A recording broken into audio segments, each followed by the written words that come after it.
Présentez-moi. Je m'appelle Wade Carole, je fais partie, moi, des AMAP, je fais partie du réseau des AMAP normands. Et donc, moi, inversement, je suis vraiment orientée sur le bio.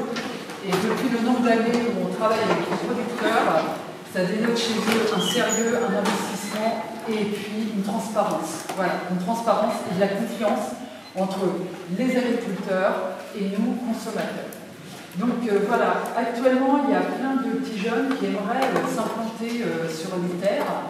Le gros souci actuel, c'est qu'ils n'arrivent pas à trouver de terre. Est-ce que là, dans la politique actuelle, il y a cette volonté? D'autant plus qu'a priori, au niveau des cantines, je crois qu'on est en train d'annoncer qu'il faudrait intégrer 50% de l'alimentation bio. Donc, c'est bio avec des signes de qualité ou local. Voilà, mais alors, voilà, mais donc local ou de label de qualité ou bio, ça veut dire que oui, c'est là, non, voilà. Voilà, alors, mais quelle est là la mise en place, enfin les projets, les choses comme ça. Parce que je vais juste finir là, ouais, pour vous donner un ordre d'idée, c'est qu'avant, donc dans le réseau des AMAP, l'un des du travail des réseaux des AMAP, c'était d'aider les agriculteurs à s'implanter et notamment d'aider ceux qui s'orientaient vers le bio.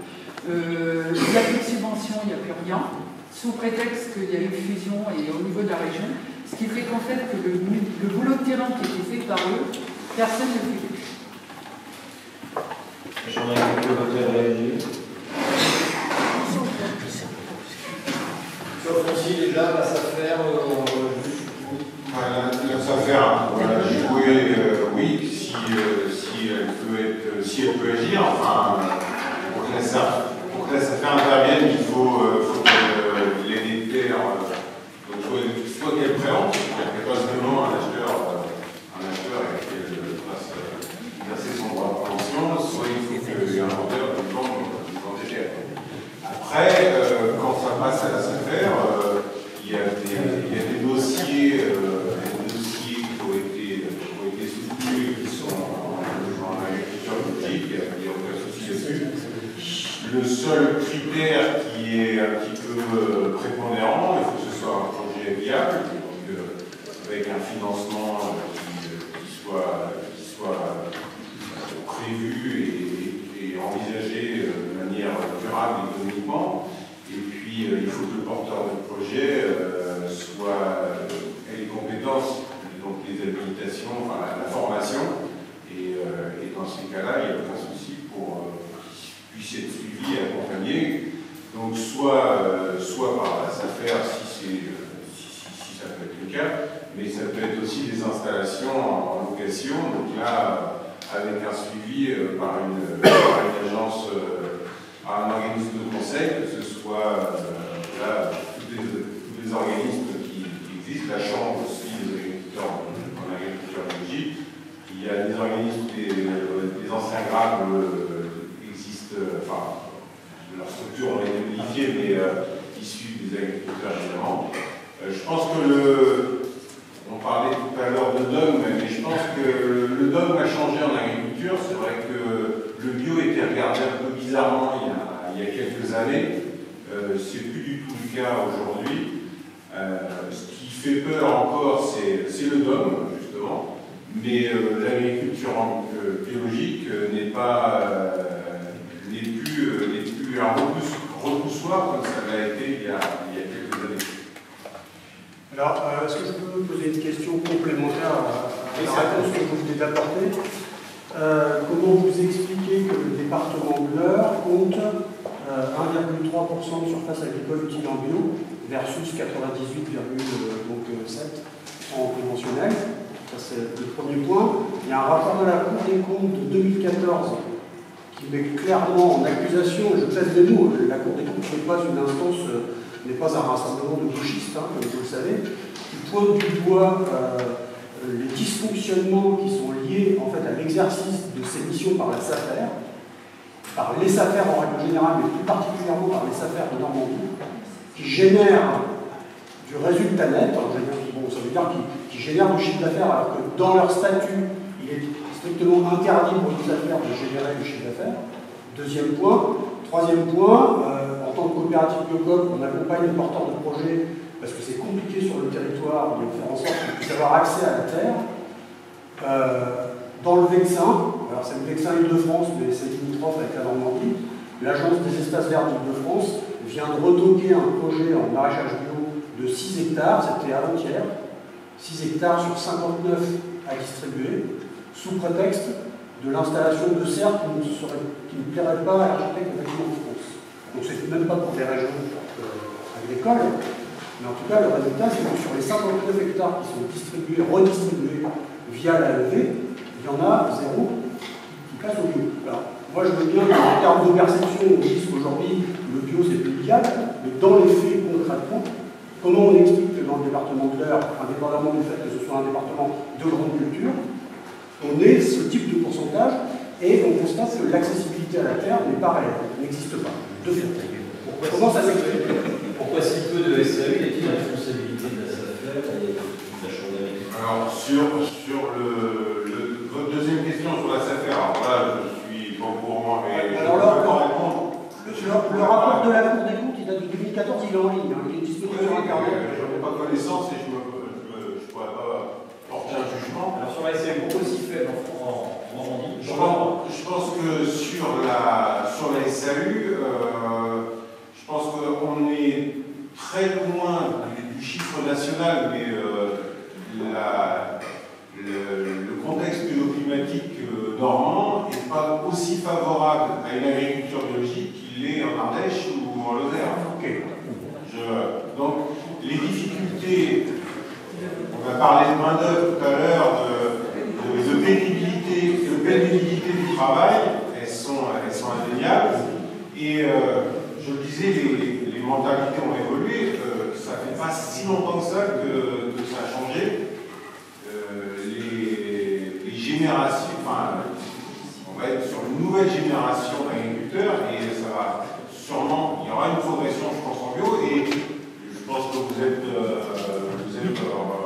en pleine connaissance de l'accroissement des surfaces en bio dans le département, quand même. Alors, il n'y a pas que la pédoclimatologie qui est passé de 1 million à s'il vous plaît, il y a un conservatisme aujourd'hui que vous suggérez qui fait qu'on n'est pas plus historique qui fait que ça n'a pas démarré à la même cadence que dans votre région et du fait de difficultés un peu particulières d'un climat normand qui est très propice aux adventistes. Mais je pense qu'il y a, enfin, je n'ai pas les chiffres récents, mais il y a un développement conséquent depuis 5 ans des surfaces en bio qui était je croise des voisins qui sont en bio, chose que je ne croisais pas il y a... D'accord, mais il n'y a pas un accroissement important, on est passé de 1,1 à 1,3. Il n'y a pas un accroissement important. Il y a un petit frémissement, mais c'est vraiment très léger. C'est ce que j'ai construit, monsieur. Oui, alors si répétez bien rapide, parce que monsieur le examen, oui. Je vais juste, alors, par rapport à ce qui est terre en location, il y a une commission qui siège à la DDTM pour donner les terres en location à certains agriculteurs. Ce sont les représentants des syndicats, entre autres syndicats, MSA, etc., qui y siègent. Moi, j'y siégeais. En fait, le syndicat majoritaire a trouvé un vice de forme sur les dernières élections pour arriver à ce que je ne sois plus représenté, enfin, que je ne puisse plus voter.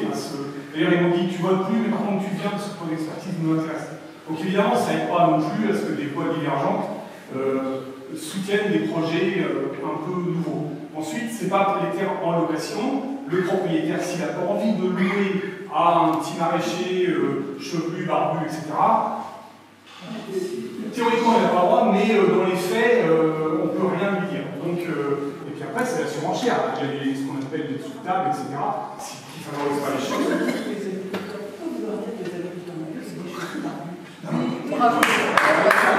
Mais bien sûr, c'était plus lourd.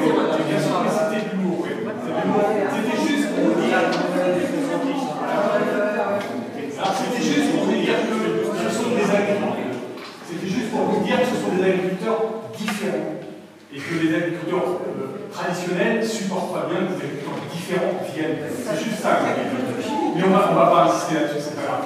Et pour ce qui est de pour ce qui est des terres en propriété, théoriquement, les jeunes électeurs sont prioritaires. Le problème, c'est le prix du foncier. Et aujourd'hui, effectivement, alors un jeune agriculteur, combien d'hectares? 20 000. 20 000. 20 000. 20 000. Les plus chers en Bretagne, elles sont à 10 000 et là-bas, c'est à 2 000 3 000. C'est la raison pour laquelle les intérêts en place n'ont pas d'intérêt à bouger, justement. C'est bon? Monsieur, allez-y. Alors je peux? D'accord. J'ai une question à poser. C'est au bout de combien de temps une terre qui a été cultivée en traditionnel et qui a reçu des pesticides peut produire du bio? Au bout de combien de temps? 3 ans réglementairement. Oui, mais 3 3 ans, conversion. c'est vrai que c'est 2 ans et la 3e année on peut produire. Mais est-ce que c'est vrai? Est-ce que tout a disparu? Oui, maintenant. Mais non, parce qu'il y a certains pesticides qu'on dit ineffaçables. Qui restent dans la terre. Le polluant persistant est interdit il y a une trentaine d'années. Le langage est persistant 200 ans.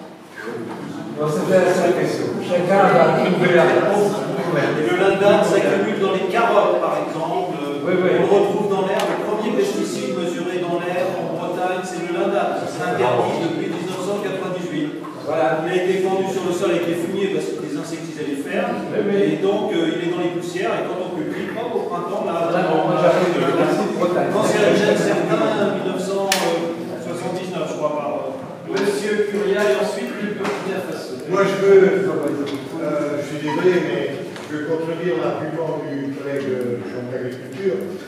La Normandie, c'est une région de polyculture élevage, et faire du bio en polyculture élevage, c'est du billard. Voilà, bravo. Je peux le contraire. Ouais, bravo. Effectivement, le bio, c'est l'essence même de la polyculture élevage à l'inversement. Et ensuite, s'il vous plaît, par rapport à ce que vous avez dit tout à l'heure sur la compétitivité, bien entendu, je ne remets pas en cause ce que vous avez dit. Simplement, le compte pénibilité ne fait pas tomber complètement toute la réglementation sur les obligations des employeurs en matière de protection du risque chimique, l'évaluation des risques et tout ce qui va derrière. Ça veut dire qu'un employeur qui ne serait pas évidemment concerné par cette question du compte pénibilité, il y aurait quand même tout le reste. Et nous avons un genre de vérifier. mais ça baisse la visibilité du risque. J'aurais